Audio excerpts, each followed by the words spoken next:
MMC TV USA. Now on POTV, Channel 100.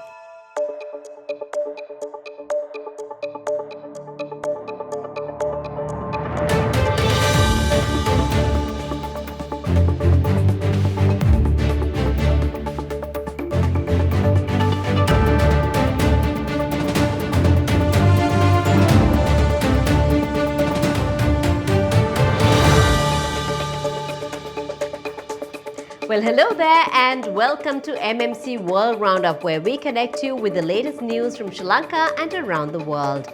Before we dive into the details, let's take a quick look at what's making headlines today.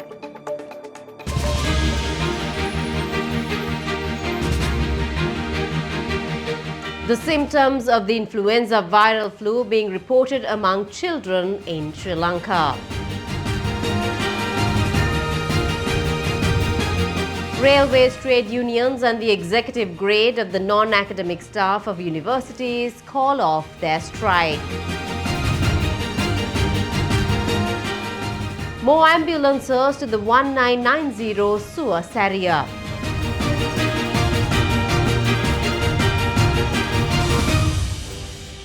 Taking a look at your news in detail, the symptoms of the influenza viral flu being reported among children in Sri Lanka are on the rise, according to the pediatrician of Lady Ridgeway Hospital for Children, Dr. Deepal Pereira. Furthermore, Dr. Pereira advised to seek medical advice immediately if such symptoms persist. Influenza is an acute respiratory infection caused by influenza viruses. It is common in all parts of the world. Most people recover without treatment, according to the World Health Organization. As per the WHO, influenza spreads easily between people when they cough or sneeze. Symptoms of influenza include acute onset of fever, cough, sore throat, body aches, and fatigue. The executive grade of the non-academic staff of universities have decided to call off their ongoing strike following discussions with relevant authorities. The trade unions have entered the strike after discussing their demands and reaching an agreement with the chairman of the University Grants Commission, Professor Sampath Amarathunga. Non-academic employees from 17 universities and 19 joint postgraduate institutions have been on strike for nearly 70 days, severely disrupting the country's higher education sector. The trade union action was launched based on several demands, including wage concerns and allowances, which they say were approved in 2017. Sri Lanka Railways trade unions have decided to call off their strike following talks with the government. Meanwhile, Transport Minister Bandula Gunawardena says that if the striking railway employees report for duty, the letters sent considering them as having vacated their posts will be withdrawn. Letters had been sent to all railway employees who participated in the strike, notifying them that they are considered to have vacated their respective positions.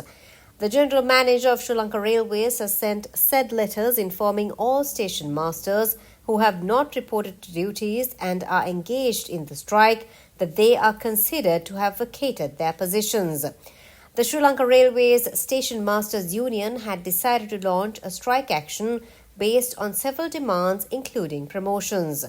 Railway controllers had also later decided to join the strike action, which had severely impacted train services in the country and resulted in the cancellation of multiple train journeys, leaving thousands of commuters stranded.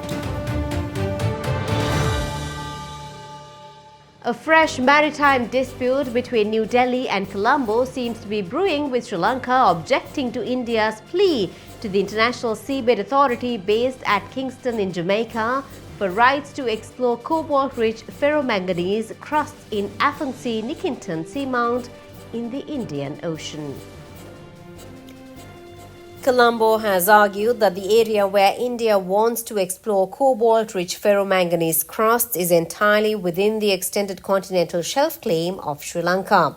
The island nation's government has urged the ISA to refrain from accepting New Delhi's plea for exploration rights in Afghanistan seamount till the United Nations Commission on the Limits of the Continental Shelf decides on its continental shelf claim.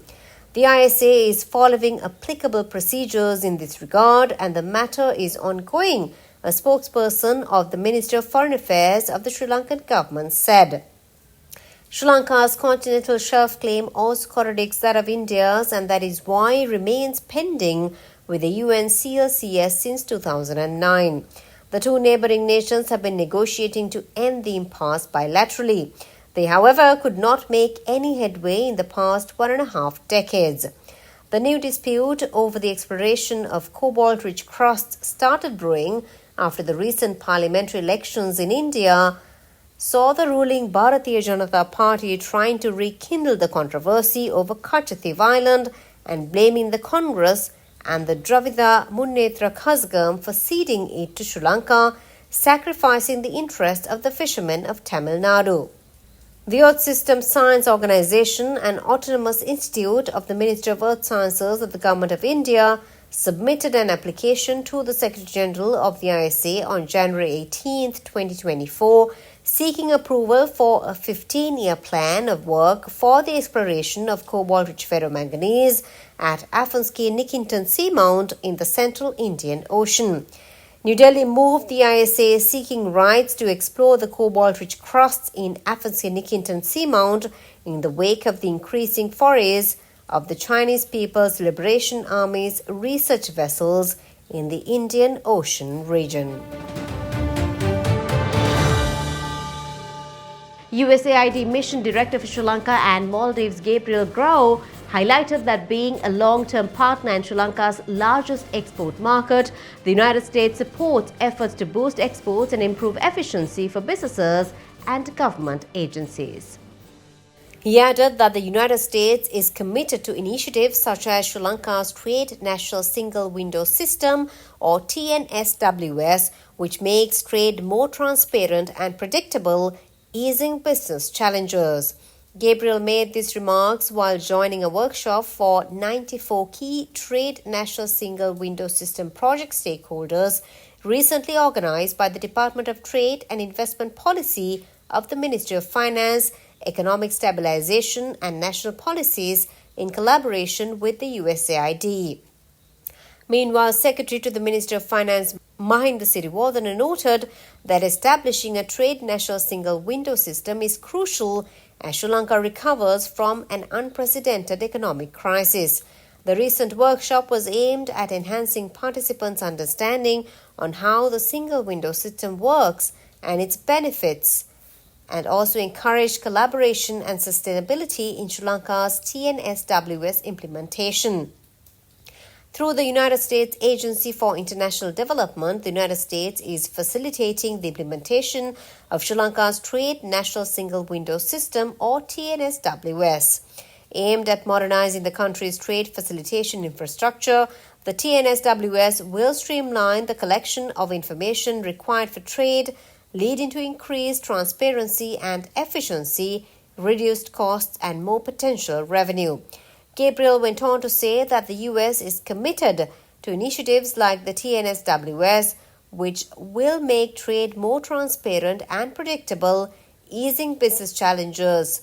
As part of the World Trade Organization Trade Facilitation Agreement Sri Lanka signed in 2017, implementation of a TNSWS is required, while its implementation received cabinet approval in 2022.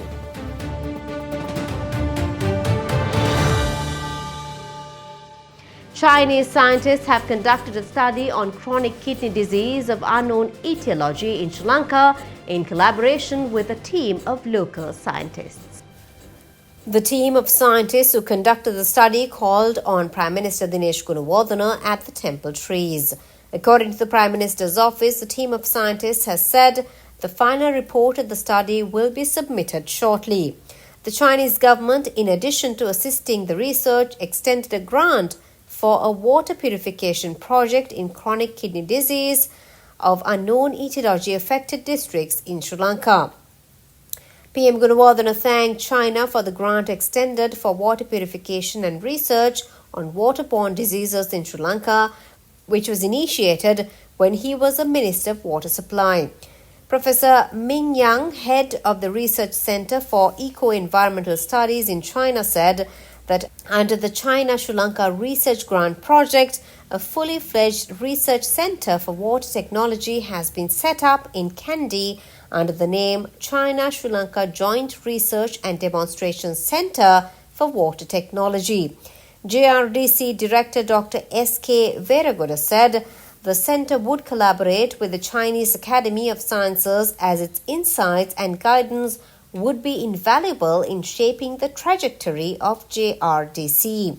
The research on chronic kidney disease of unknown etiology was undertaken as it caused a new public health challenge in selected geographic areas of the country, primarily in north central and eastern dry zones. Professor S.H.P.P. Karunaratne said that the research has verified that kidney diseases were due to the presence of calcium and fluoride in groundwater in the dry zone.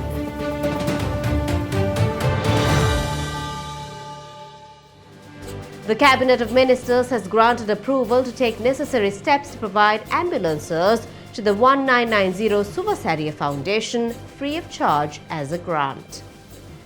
Issuing a statement, the Department of Government Information stated that 1990 Suvasaria Foundation had been initiated by the utilization of 297 ambulances which were obtained from India's Tata Sons Private Limited under a grant of the Indian government in 2016 with the objective of providing the pre-hospital treatments and the emergency treatment services.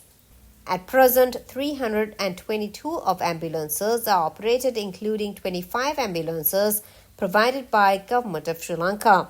According to the target of the Suvasaria Foundation, it has been identified that 450 ambulances and 25 backup ambulances are required, and accordingly there is a dearth of 150 ambulances at present, it added. The statement further mentioned that Tata Sons Private Limited has agreed to provide 50 ambulances, while Asian Development Bank has agreed to provide 45 ambulances as a grant. Accordingly, the Cabinet of Ministers has agreed to the proposal presented by Minister of Health Ramesh Pathirana to take necessary steps to obtain the said ambulances to the 1990 Suvasaria Foundation.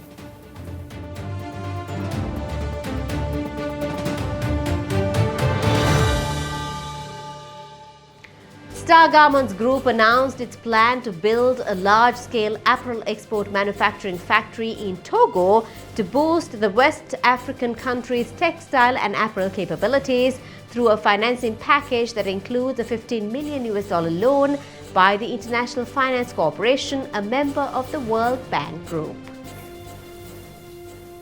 The move marks Star's first manufacturing facility outside of Sri Lanka. This project aims to create thousands of jobs in Togo, putting Star on the global map as a multiple country of origin supplier. Star's facility will also be the first large-scale apparel manufacturing facility in Togo. Star will build a greenfield clothing factory in Togo in an industrial park on the outskirts of Lomé and provide around 4,520 direct and indirect jobs, especially for women, and contribute significantly to export-oriented value addition by 2030. Star's cut-make-trim factory will be a part of Lomé's high-value-added industrial chains in several agro-industrial sectors. The $15 million by IFC will comprise $7.5 million from its own account and another $7.5 million loan supported by the International Development Association Private Sector Window Blended Finance Facility. Star is a powerhouse in Sri Lanka's apparel industry with over 4 decades of experience, backed by a team of over 9,000 people. Star is also widely regarded as a champion in sustainability, with 8 of its factories LEED certified, including the first passive house factory building in the world.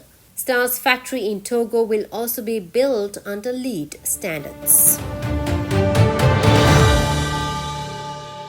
Samsung is hoping to lure fitness and health tracking technology lovers with its latest wearable device, the Galaxy Ring.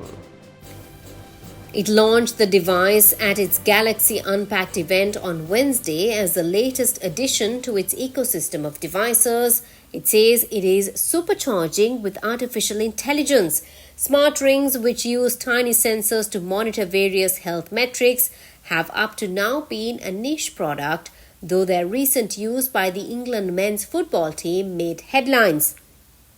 It seems Samsung is attempting to change that, becoming the largest tech company yet to enter the smart ring market. Ben Wood, analyst at CCS Insight, says the product choice is an interesting bet for Samsung, with his company estimating that there will be a total global market of around 4 million smart rings in 2025. James Kitto, Vice President and Head of Samsung's mobile division in the UK and Ireland, heralded the ring's launch as a huge moment for the company. Price rises in the US cooled in June, building hopes that the world's largest economy is moving on from the bout of high inflation that hit after the pandemic. Prices rose 3% over the 12 months to June as lower petrol prices helped to deliver the slowest price inflation in a year. It marked the third month in a row that inflation has fallen, easing financial pressures on households and potentially clearing the way for the US Central Bank to cut interest rates as soon as September. The Federal Reserve's key lending rate has stood at more than 5.3%, a roughly two-decade high since last year. Fed officials say high borrowing costs are weighing on the economy, helping to reduce the pressures pushing up prices. Analysts said the latest report could help to convince the bank that it has done enough to cure the problem. From May to June, prices actually dropped 0.1%, the first outright monthly decline in years. The progress is welcome news for the White House, which has struggled with widespread economic dissatisfaction as a jump in living costs and interest rates squeeze households. Over the past year, petrol prices and the cost of cars and appliances have fallen, but the cost of other staples has continued to rise. Well, that wraps up our news coverage for today. You can reach us on Pio TV, Samsung TV, LG TV, Apple TV, YouTube and Facebook Live, reaching the entire United States and across the globe. Thank you so much for joining in with us today, and until next time, we wish you a fantastic week ahead.